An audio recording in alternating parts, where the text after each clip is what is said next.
बिस्मिल्लाहिर्रहमानिर्रहीम। अच्छा बच्चों, आज हम लोग ज़रा फ्री फॉल मोशन के कुछ हम लोग क्वेश्चंस को करते हैं। सबसे पहला क्वेश्चन मेरे पास है, ये चैप्टर नंबर 3 है हमारे पास, ठीक है। और इसमें ज़रा हम लोग देख लेते हैं कि आपके पास क्वेश्चन क्या है और उसके मुताबिक फिर आगे हम लोग इसको बढ़ाते हैं।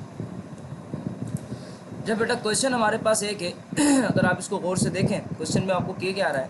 क्वेश्चन में आपको कह रहा है कि चलें, क्वेश्चन में आपको कह रहा है कि stone is thrown vertically upward if it takes 3 second to return to the ground, how high does the stone गो।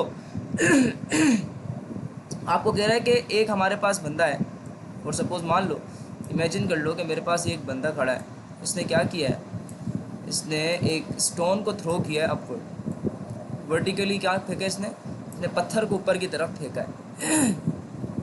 ठीक है, उसने पत्थर को क्या किया, ऊपर की तरफ उसने थ्रो कर दिया। जब उसने पत्थर को ऊपर की तरफ थ्रो किया तो अगले उसमें क्या कह रहा है, if it takes 3 second to return the ground. अब वो कह रहा है कि 3 सेकंड में वो वापस भी आ गया।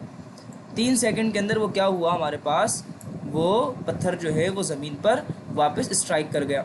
अच्छा ठीक है भाई, वो वापस ज़मीन पर स्ट्राइक कर गया।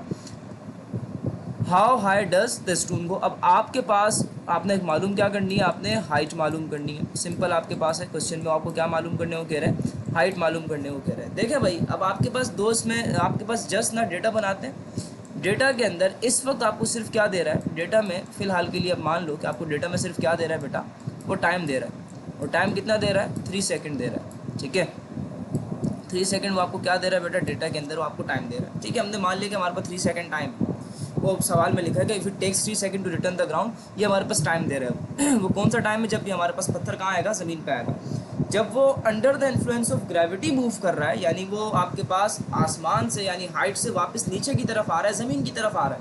जब ज़मीन की तरफ आ रहा है तो बेटा आपको अच्छे से पता है कि ज़मीन की तरफ जब भी आते हैं तो वहाँ पर किस चीज़ का जिक्र होता है, ग्रेविटी का जिक्र होता है। ठीक है, तो जब ग्रेविटी का जिक्र हो रहा है तो फिर वो हमारे पास किस चीज़ की कंडीशन आती है, फ्री फॉल की कंडीशन आती है। तो ये जो इक्वेशन है हमारे पास वो फ्री फॉल के मेथड से होगा। और जब भी आपको पता है कि जब हम लोग स्टोन को वर्टिकली अपवर्ड थ्रो करते हैं और थ्रो करने के बाद हम लोग ये देखते हैं कि अगर वो वापस ज़मीन की तरफ आ रहा है तो हमारे पास उस वक्त जो इनिशियल वेलोसिटी होती है वो क्या होती है, 0 के बराबर होती है। ठीक है, 0 मीटर पर सेकेंड। ठीक है ना, ये याद रखिएगा। दूसरा, अगर ये फ्री फॉल है, ठीक है, अगर ये फ्री फॉल हमारे पास हो रहा है तो इसके अंदर ग्रेविटी भी होगी। और ग्रेविटी आपने देखना है कि क्या हमारे पास वो जो ऑब्जेक्ट है वो क्या under the influence of gravity move कर रहा है, एग्जैक्टली बिल्कुल ज़मीन की तरफ आ रहा है। तो इसका मतलब जो ग्रेविटी होगी वो 9.8 मीटर पर सेकेंड स्क्वायर होगी। ठीक है, मीटर पर सेकेंड स्क्वायर। ठीक है भाई, ठीक है। तो हमने यहाँ पर इसको भी डेटा में शामिल कर दिया इन दोनों चीज़ों को कि मेरे पास वो क्या है, वी आई कितना दे रहा है, वी आई इनिशियल वेलोसिटी कितनी है बेटा आपके पास, 0 मीटर पर सेकेंड। इसी तरीके से ग्रेविटी वो आपको दे रहा है, ग्रेविटी कितनी दे रहा है बेटा आपको, वो आपको ग्रेविटी दे रहा है 9.8 मीटर पर सेकेंड स्क्वायर। ठीक है। अच्छा भाई, रिक्वायर्ड क्या है, मालूम क्या करना है आपने, रिक्वायर्ड के अंदर आपने जो है वो एक ही चीज़ मालूम करनी है और वो क्या मालूम करना है, हाइट। ठीक है भाई, तो बस सही है, second equation of motion apply कर दो इसके ऊपर, सिंपल है। सेकंड इक्वेशन ऑफ मोशन का फार्मूला लगा दो, क्वेश्चन आपके पास सॉल्व हो जाएगा। भाई कौन सा सेकंड इक्वेशन ऑफ मोशन है भाई, चलो बताते हैं। फ्री फॉल अंडर वो ग्रेविटी वाली जो कंडीशन है उसके लिए। अच्छा देखो, मेरे पास क्या है फार्मूला भाई, H is equal to V I T plus half, एक मिनट मैं दोबारा से इसको रीराइट कर लेता हूँ, मसला नहीं है।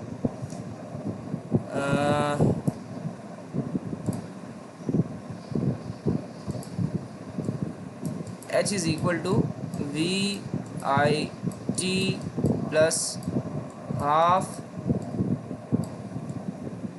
जी टी स्क्वायर। अब सबसे बड़ी गलती बच्चे पता है क्या करेंगे, ये जो यहाँ पर टाइम आपको दे रहा है ना, वो एज इट इज़ टाइम की वैल्यू को वहाँ पर राइट कर देंगे, लिख देंगे। वो जो आपको 3 सेकंड दे रहा है वो बच्चे क्या करेंगे, टाइम की जगह पर 3 सेकंड को रख देंगे। ठीक है, आप बहुत बड़ी गलती यहाँ पर करते हो। गौर से देखो बेटा, वो आपको क्या दे रहा है, 2 कंडीशन दे रहा है कि वो 3 सेकंड के अंदर, ये जो मेरे पास बनता था, इस 3 सेकंड में इसने क्या किया, इसने जो पत्थर फेंका था ऊपर की तरफ, वो 3 सेकंड में ऊपर भी गया और 3 सेकंड में वापस क्या आया है, नीचे भी आया। 3 सेकंड में कहाँ गया, अपवर्ड भी क्या है, और 3 सेकंड में क्या हुआ हमारे पास, डाउनवर्ड भी वो आया है। ठीक है। यानी 2 डायरेक्शंस के अंदर वो गया, ऊपर भी गया और नीचे की तरफ भी वो आया हमारे पास, और उसका टाइम उसने क्या बताया, ये दोनों के दोनों काम क्या हुए, 3 सेकंड के अंदर हुए।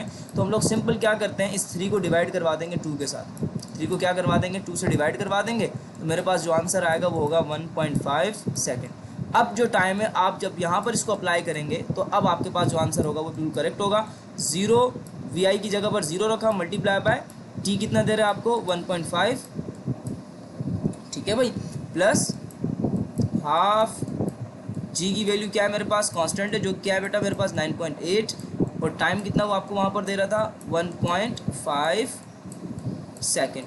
1.5 का आपके पास स्क्वायर आपने निकाल लिया, ठीक है भाई। अब आपको पता है ये जो टर्म है, 0 से कोई चीज़ मल्टीप्लाई होगी क्या हो जाती है 0, तो ये ख़त्म हो गया मेरे पास।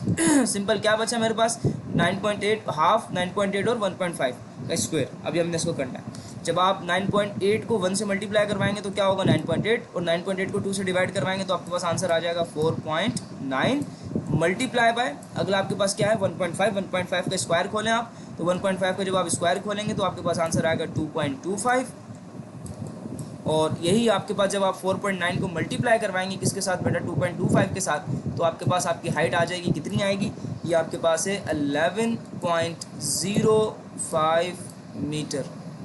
ये आपके पास क्या है बेटा, इसका आंसर है इस क्वेश्चन का। ये सिंपल फ्री फॉल का हमारे पास एक क्वेश्चन था जो मैंने आपको करके दिखाया।